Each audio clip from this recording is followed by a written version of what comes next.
আমি পূর্ব বর্ধমানের কাঞ্চননগরের বাসিন্দা। আর আমার বাড়ির ঠিক উল্টো দিকেই আছে বাঁধ। আর বাঁধ পেরোলেই আছে দামোদর নদী। দামোদর নদীর ঠিক দু প্রান্তেই রয়েছে দুটি হনুমান মন্দির। হাই, আমি স্নেহা, চলে এসেছি তোমাদের সাথে নতুন একটা মিনি ব্লগ নিয়ে। আর আজকে আমি গেছিলাম আমাদের দামোদরের পাশে হনুমান মন্দিরে। দেখো সূর্যটা কি সুন্দর লাগছে না? আর নদীতে বেশ কয়েকটা নৌকোও ছিল।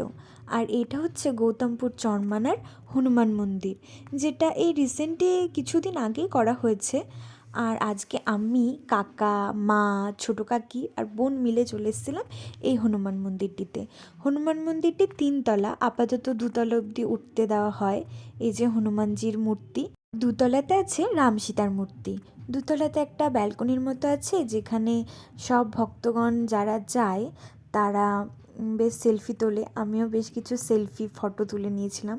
আমি নদীর ওপারটাতেও গেছিলাম, যেখানে বেশ কয়েকটা নৌকো ছিল, তোমাদেরকে বললাম। সেই নৌকোতে বসে বেশ কতগুলো ভিডিও আর ফটোও তুলেছিলাম। তো এই যে রাম, সীতা, লক্ষ্মণ এদের মূর্তি। আর এই যে তোমাদের ব্যালকনিটার কথা বললাম, এইটা, এখান থেকে ভিউটা জাস্ট অসাধারণ লাগে। এক কথা অপূর্ব। নদীটাকেও পুরোপুরি দেখা যায়, সূর্যটা, আর এই চারপাশটায় যে সবুজ গাছপালা, ক্ষেত, সেগুলো বেশ ভাল লাগে। মানে প্রাকৃতিক সৌন্দর্যটা অসাধারণ।